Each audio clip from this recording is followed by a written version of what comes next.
Balik ulit tayo sa Tanchuling. Villanueva Tanchuling Private Hospital. Abutan pa siguro tayo ng trangkaso.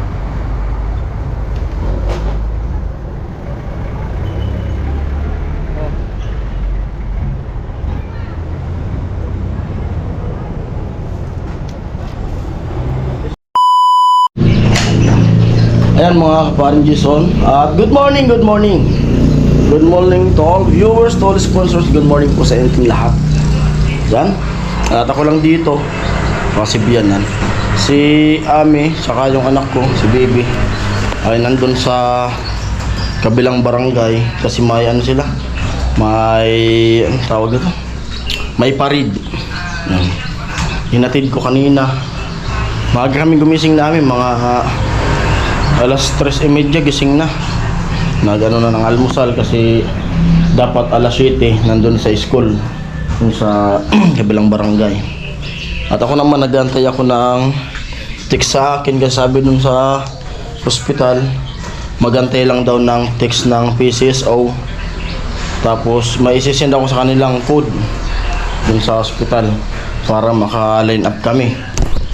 Pag wala namang sabi na mag-text yung PCSO, pag wala namang sabi na pumunta kami doon sa ospital, maghanap muna ako ng vlog, baka pumunta ako doon sa barracks o kaya kay Otol, kay Pula.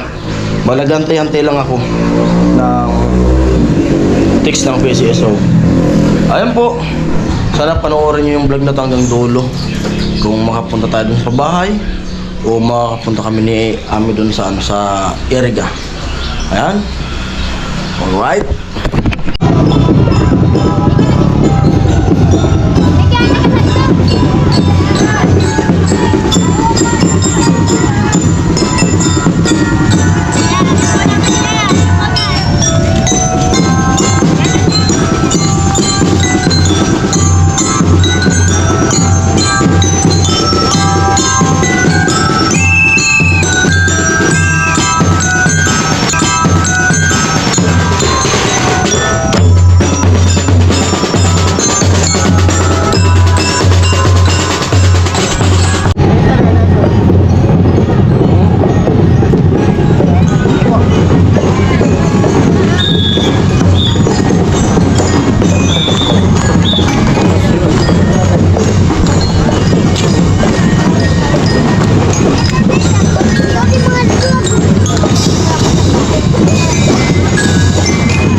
Ay mga kaparing Jason, papunta kami ni Ami.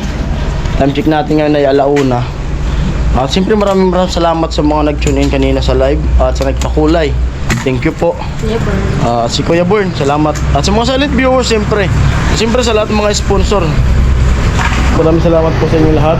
At yun nga kanina, antay ako ng antay sa tawag galing sa ospital.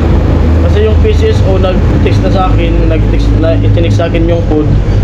Sabi nga nung ospital ay pag mag-text yung PCSO ng code, tatawag daw sila para kunin nila sa akin yung code. Antay ako ng antay, wala. Dapat nga papasok ako kanina eh. Kaso wala pa rin. Ayun, tapos na yung parid nung anak ko hanggang sa nakauwi sa amin, wala pa rin silang tawag. Tapos sabi ko kay Ami, puntahan na namin ngayon. Kahit hapon na, malay mo makaan tayo, makahabol. Ayan, punta na kami ni Ami dun. Let's go. Yun guys, panabuhan na kami ito. Papuntang, ano ito? Legazpi? Legazpi yan. Ito, papuntang Nabua. Galing tayo dyan saan? Galing kami dito sa, Bato.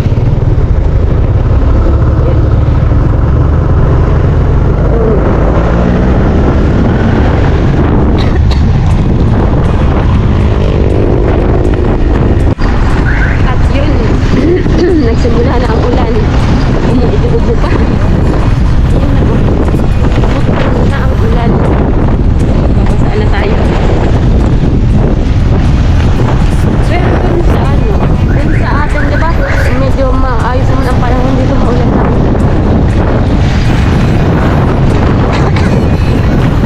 Silong tayo. Hapon natin yung oras.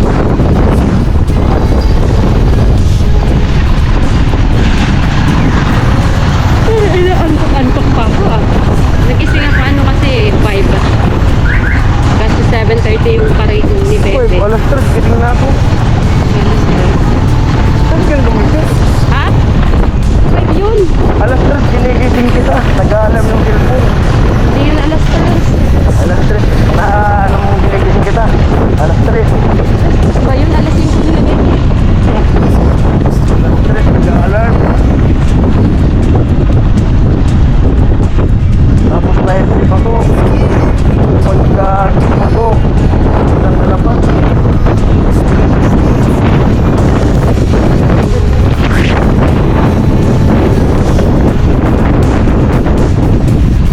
Natulog ako.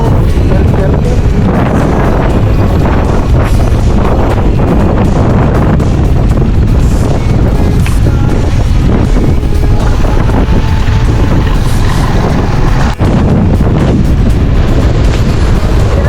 Eriga. Ay, Eriga na ba? Eriga na, tinakot na rin. Ha? Nabuha pa to. Ah, nabuha pa? Ibig sabihin, yung yung subdivision na yun, nabuha. Oo. Diyan si nag-OJT. Mondeli na oh. Si Aw-Aw nandiyan Oo. nag-OJT. Dito na tayo, Eriga na. Ito Eriga na to.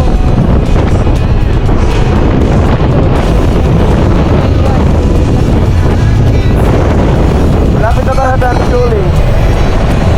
Sabihan na yun. Hindi ka kahapon, nakita natin. Ha? Hindi ka po kahapon. Kasi hindi ko na-video kasi nadaanan natin.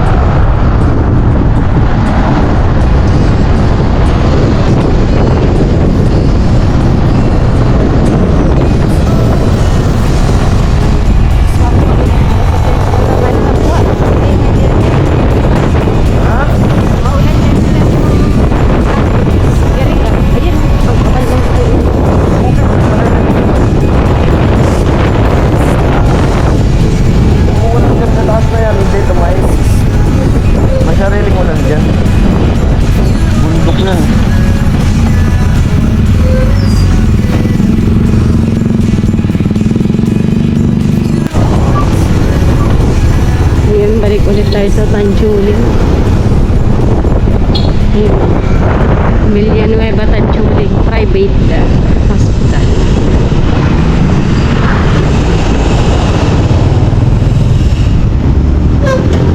Yun yung kwarto ni Bebe.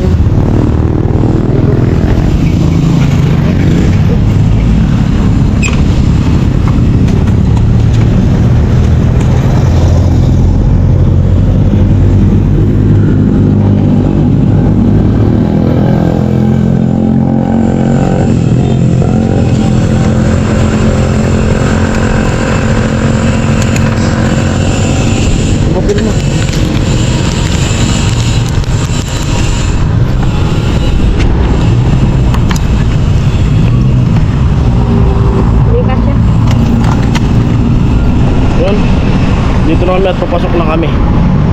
Tara. Tanchuling. Dito yung kwarto dati, binong na hospital siya. Tara na. Ayan at yun nga, naghingi naman siya ng pasensya. Pero okay lang naman kasi wala talagang signal sa amin sa sa SIM card. Tawag daw siya ng tawag, kaso hindi kami nakukontak. Kami talaga yung wala talaga kami Wala talagang signal doon. Tapos, ayun, nang hinayang siya kasi yung slot talaga. Oo. 30 per day lang kasi. Pero bukas, sigurado na bukas. Tapos yung schedule pala, halimbawa matawagan kami bukas, After lunch, after lunch, malalaman na kung ilan yung ibinigay ni PCSO. Yun. At sana maano tayo bukas, kaya maagang gumising. Hindi muna ako papasok. Abangan ko talaga yan. Tapos, Kasi pwede kang pumasok. papasok. Pwede kang pumasok Hindi para na. may signal doon. Hindi na papasok. Tatambay ko na to dun sa Tapos, magano na ako sa dun na mismo sa sa Susing. Messenger na mismo. Messenger na kami magkukontakan. Yan, kasi yung code lang naman yung kailangan. Ayan, pabalik muna kami at magano na ako ng i-change oil ko yung motor. Kasi matagal na tong hindi na-change oil. Tapos yung bearing siguro. Kasi nung kinargan ko siya nung yung bigas naglagatok. Nagsilagatukan. Yan. Dalog na no. Hindi tumagal yung bearing.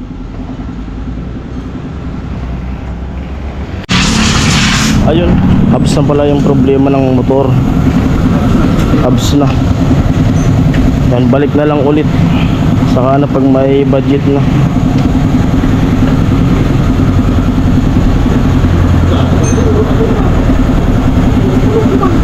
Oo.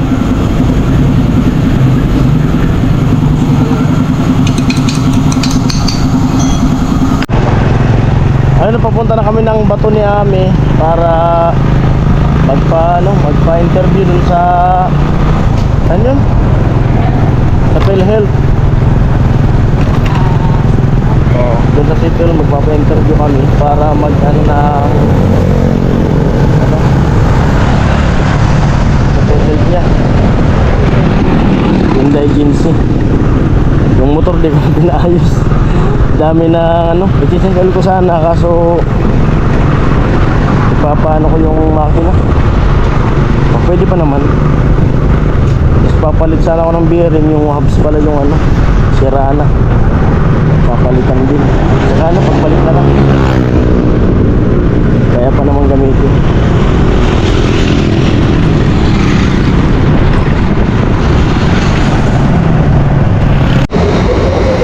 Nandito na kami sa Bato.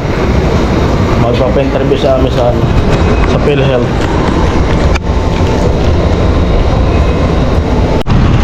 Ayan, at balik kami ni Ami dun sa Nabua. Bali na interview ka na. Na-interview na siya at narilisan na siya ng papel. Andyan na. At itatry namin na pumunta sa Nabua. Sana maabutan pa namin kasi alas 3 na yan? Alas 4. Baka bukas pa yung PhilHealth para anuan na dun yan. Kung walang pila ngayon, try lang, wala namang mawawala mag-try habang nandito na kami.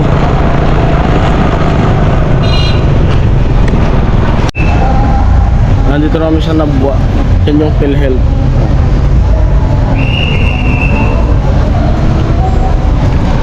Katukin mo kung makakahabol pa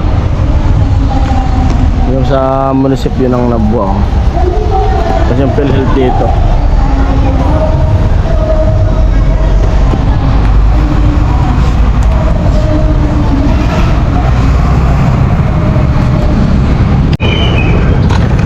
Nandito kami sa LCC na.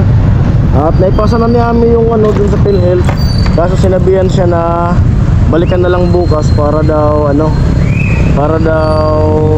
hindi na maghintay kasi baka abutin din ng cut off.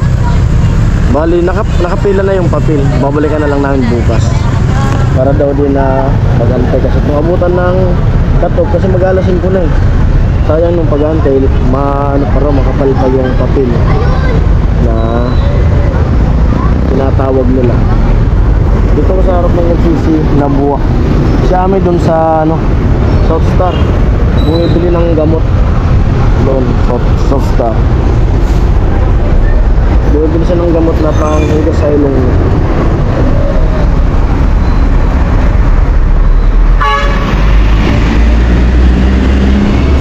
Nabasa na yung mga estudyante sa CSKC.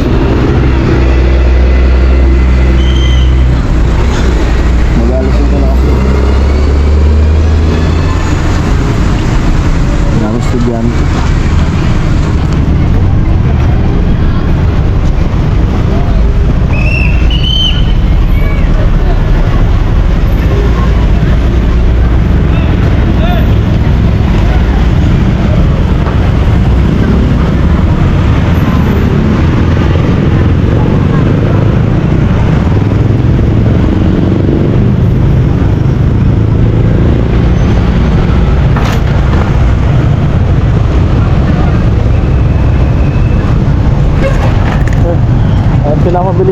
Pinapabili ko sa amin ng tubig kasi inuman ko ng gamot para kung tatrangkasuhin. Masakit tong katawan ko. Tapos ang init ng singaw ng mata ko. May gamot naman ako lagi dito sa bag ko.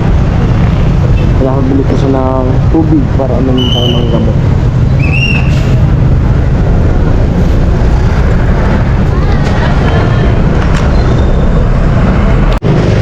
Ayan si Ami. Samahan ko, magkakaroon ko ng tubig. Kaya naglalakad. Para makainom ako ng gamot.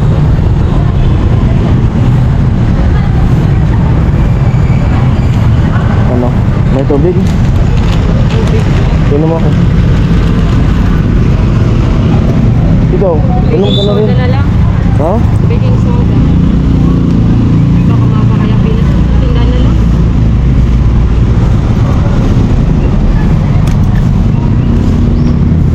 Inom ka na rin. Patarin siya. Kaming dalawa. Parang masakit yung katawan niya rin. Parang lalaglasin niya. Abutan pa siguro tayo ng 30.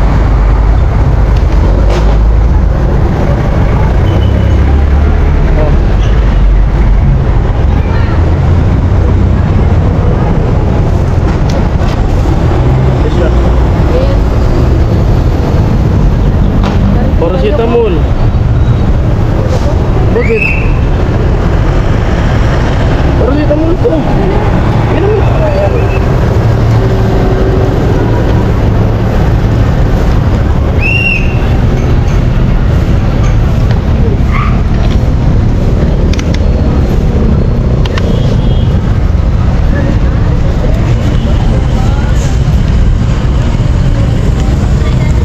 Ayaw niya pang uminom kasi di pa naman daw. Hintayin pa.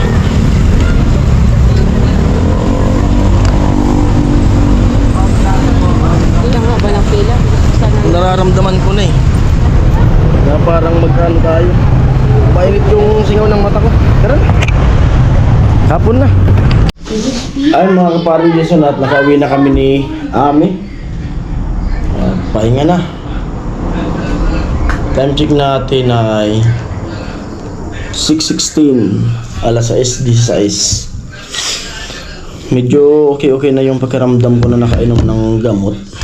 Yan. At yun, medyo maganda yung lakad namin ngayon. At yung PhilHealth, okay na. Nakapila na. Babalakin namin bukas. Anong pwede na raw yun gamitin? O maghintay pa ng ilang buwan? Tinanong sa akin. Tinanong sa akin kung gagamitin daw para saan. Sabi ko, may operation po ako this year. Yun lang, tinanong lang. Kasi nakita na yung papel doon eh. Na mayroon na Sa- kumuha na tayo? Oo. Tapos? Yun lang. Di, Sabi ang gusto mong sabihin, kung halimbawa, di ba, nagpa-CT scan na tayo. Kung ma-CT scan. Tapos pagbalik natin sa Maynila, nadadali natin yung result.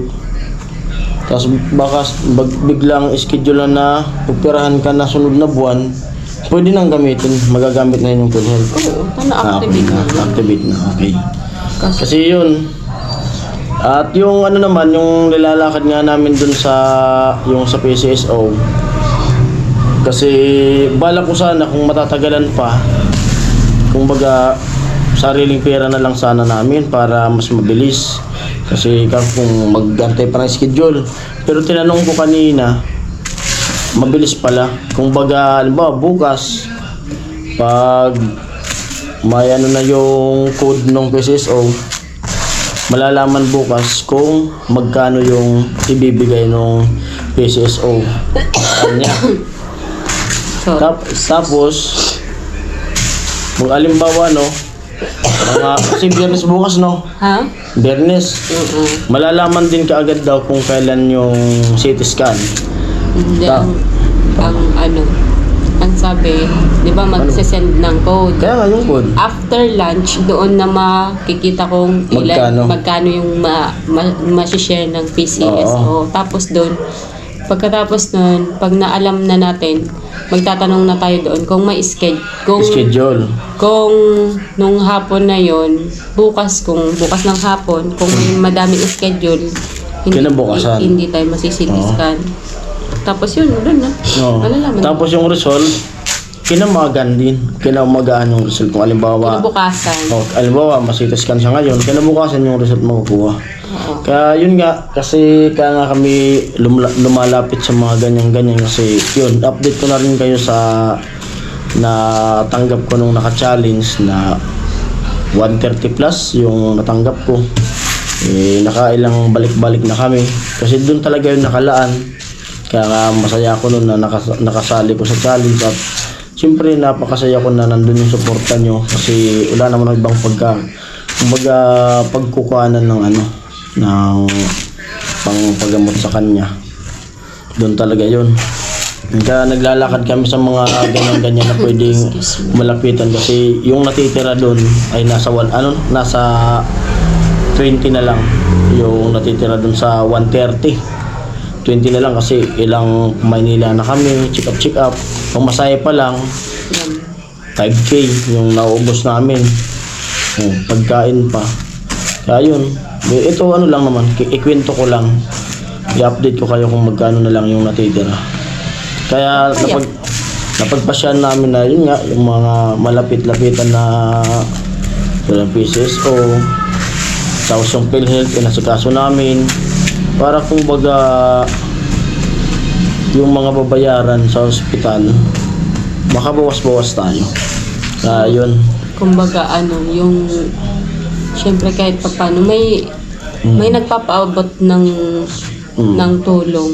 Pero talagang tinatry namin na hangga't maaari is Gawa ng paraan. din sa mga ganyan sa ating gobyerno kasi syempre hindi rin kami pwedeng basta umasa lang kasi naghahanap buhay din yung mga nagbibigay din sa atin ng tulong. Kaya yung part din namin na humingi ng ganyan sa gobyerno. Kasi sa atin naman yan gagawin din namin yun. Sa atin naman yung pera dyan sa gobyerno na yan.